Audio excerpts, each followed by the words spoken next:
E aí, Caião, uma pergunta básica aqui.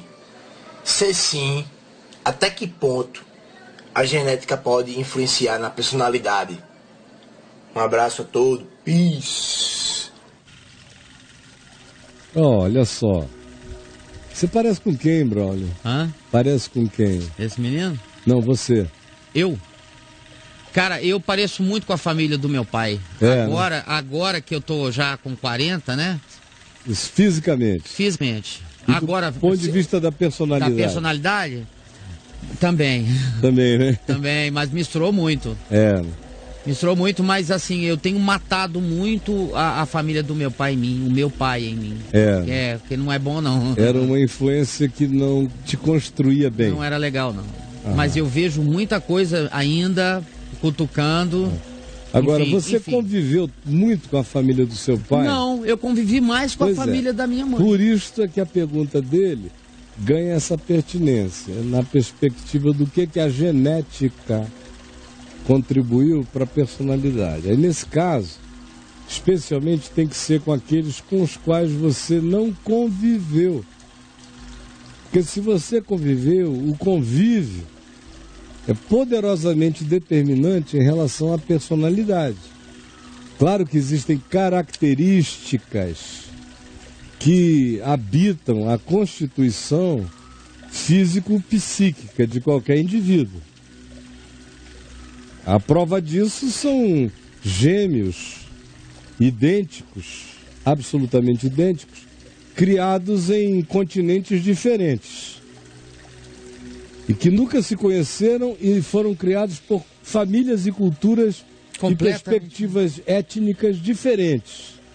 Mas apesar dessa total diferenciação e da não comunicação explícita, físico-auditiva, entre eles, ambos parecem carregar fatores de natureza determinante, não só na semelhança que eles têm um em relação ao outro, que nunca viram, mas em relação a todas as formas de comunicação, incluindo sensações, o que já fala de uma comunicação à distância, sutil, algo transgenético, muito mais psíquico, tanto quanto você encontra traços da personalidade de um e de outro com semelhanças absurdas.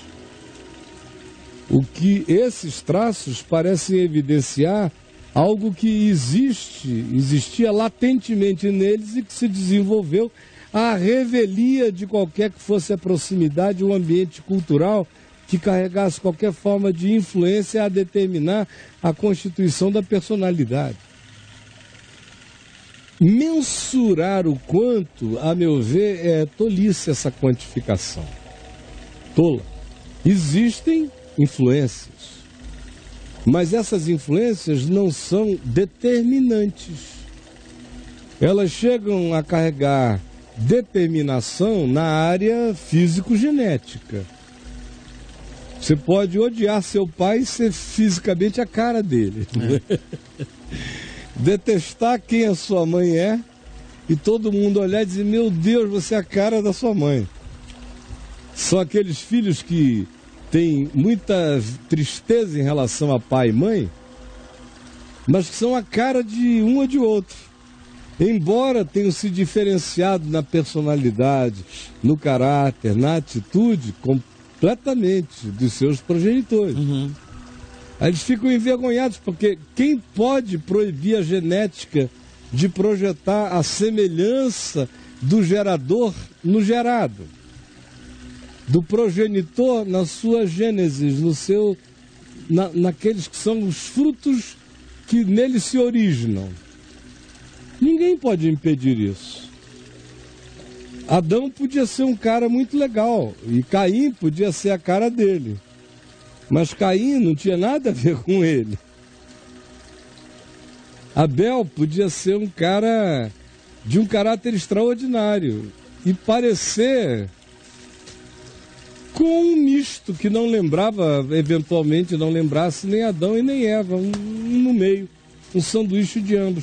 Quando nasceu Sete se diz, então gerou Adão um filho segundo a sua imagem, segundo a sua semelhança. Na linguagem bíblica isso significa cara de um, focinho do outro. Sete era Adão escarrado. Cuspido e escarrado. Né? Cuspido e escarrado. E carregou uma personalidade legal. Agora, muito provavelmente, por causa do aprendizado, da influência. Já tinha rolado na casa deles um Caim, que matou um Abel.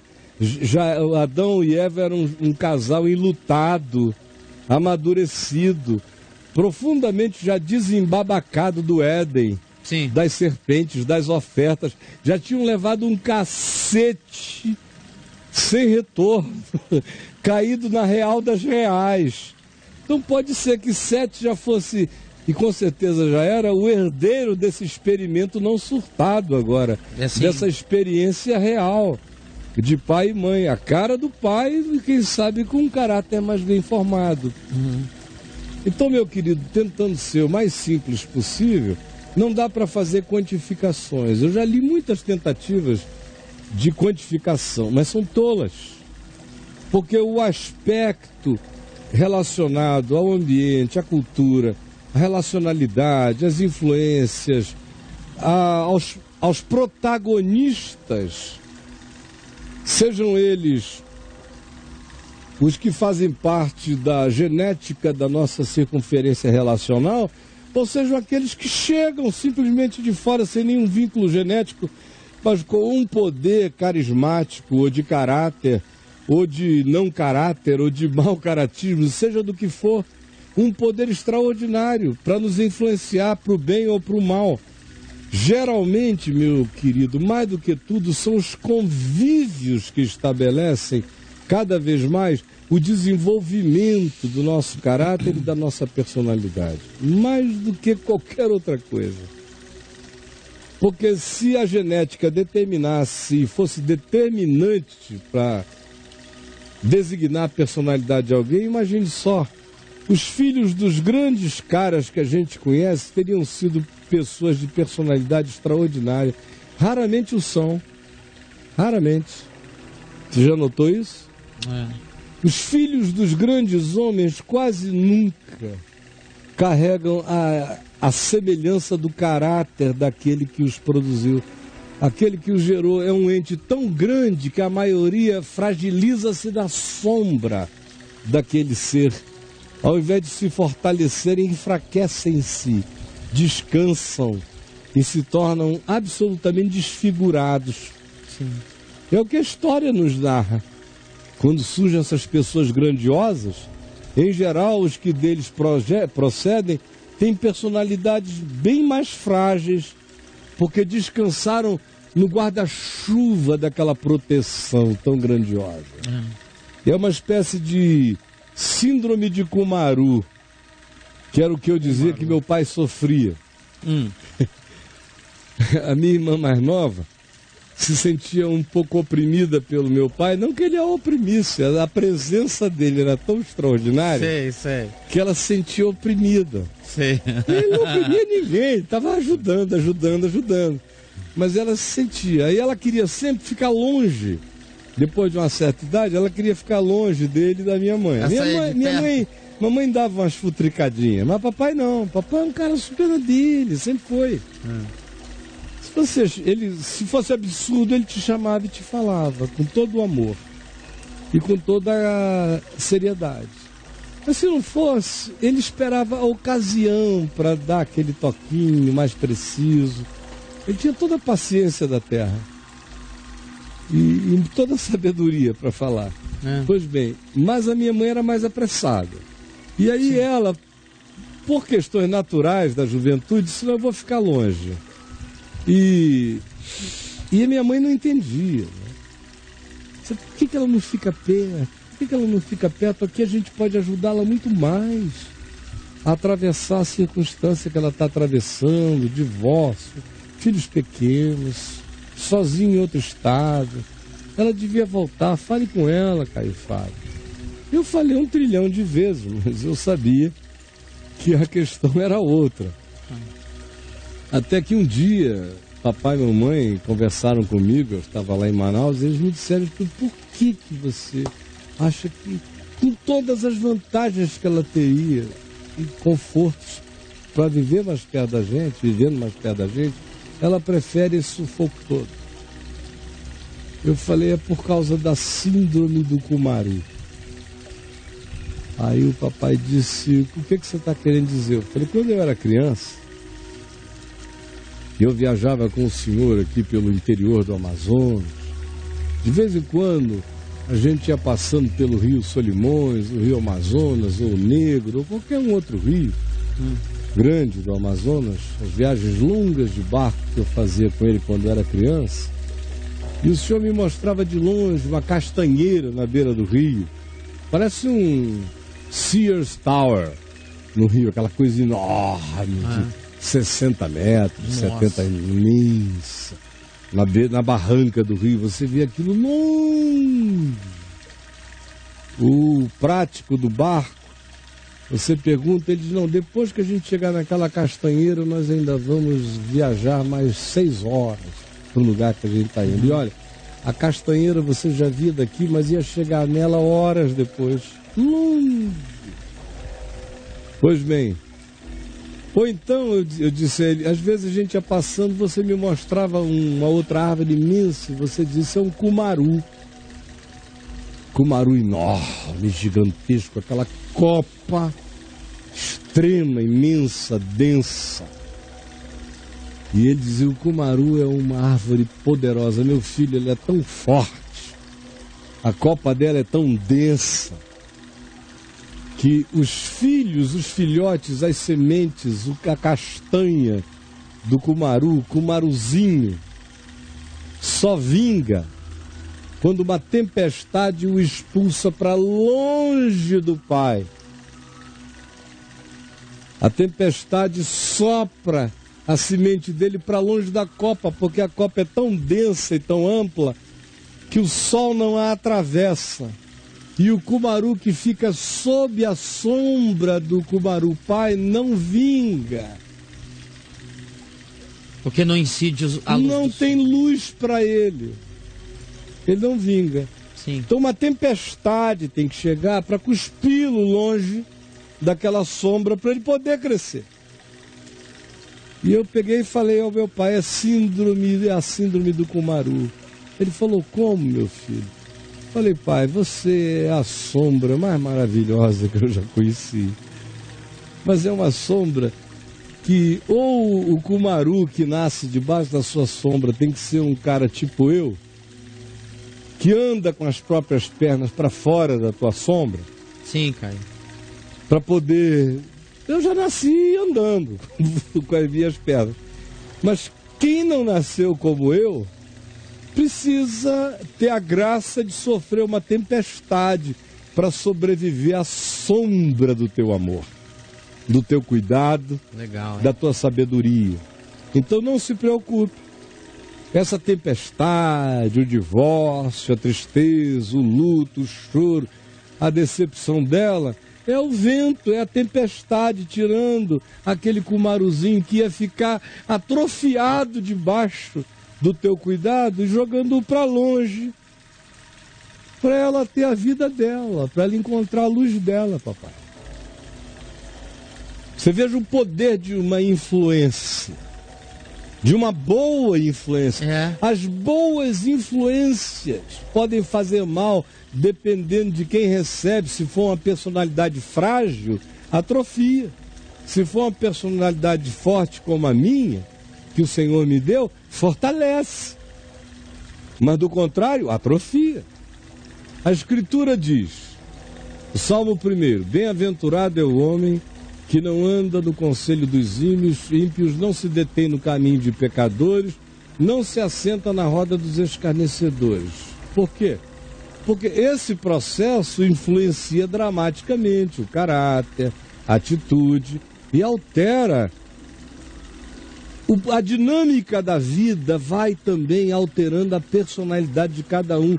Nosso cérebro não é fixo, ele é maleável, móvel, mutante, mutável. Hoje a gente sabe que o tecido nervoso é regenerável.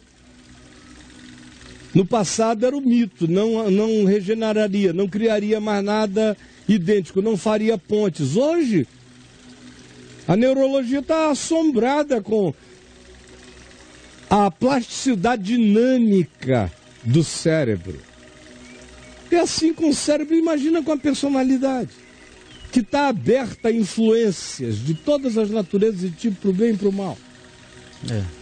Então a grande influenciadora é o convívio. Por isso Paulo diz que as más conversações corrompem os bons costumes. Há uma dimensão minha que é produzida por influência e não por herança genética. E essa que é produzida por influência, diálogo, escolha e decisão são as que mais se tornam essenciais e caracterizadoras do nosso ser, muito mais do que a nossa semelhança física com quem quer que seja. Você entendeu? Vamos lá. Caio, rapidinho, 1 minuto. Eu sou filho de uma família que tem 2 filhos com 20 anos de diferença. É o que existe entre você e o Lucas. O Lucas tem 20 anos a menos que eu. Quando eu fui filho único até os 23 anos.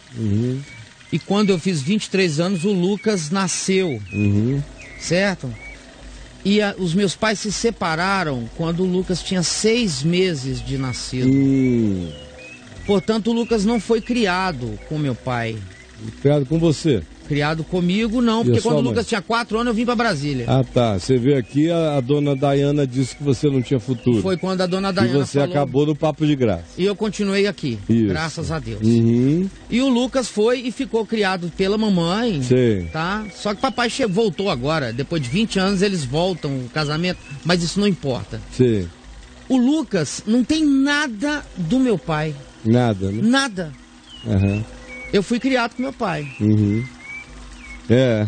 Aí aquele bando de macaquinho. Aquela jaula inteira. Era uma Arca de Noé e ele só botou macaquinho dentro. Só botou macaco. O Lucas tem nada. Nada. É impressionante, você vê a personalidade, o jeitinho dele, ele não tem nada. A única coisa que ele tem é que nós somos todos muito debochados. Esse senso de humor. Agora, parou aí, cara. O que eu vejo é o seguinte, nos meus filhos, eles não têm nada da personalidade um do outro. Nada. Mas eles têm o mesmo caráter. Eles chamam de certo as mesmas coisas, de errado as mesmas coisas. Eles se chateiam com as mesmas coisas, eles não suportam mais ou menos as mesmas coisas. Embora tenham gostos culturais, musicais, artísticos, completamente diferentes. O mais velho é clássico, ópera do Teatro Municipal. Sim. Lá que ele trabalha. O Davi, que é o segundo, você vê os estilos e gostos dele. Como cada um se veste, como cada um se comporta. O Lucas, que já está no Senhor, não parecia nem com o mais velho, nem com o mais novo, do ponto de vista de atitude de personalidade. Mas os princípios que ele aprovava eram semelhantes, iguais. A Juju não tem nada de nenhum dos 3 irmãos, mas ela concorda com tudo que eles concordam também. Sim. E diz não para tudo que eles também discordam. Ou seja, teve a ver com a ambiência. Foi o grande forjador das personalidades, dos princípios, dos valores e, por conseguinte, comportamento, atitude, comportamentos, escolhas.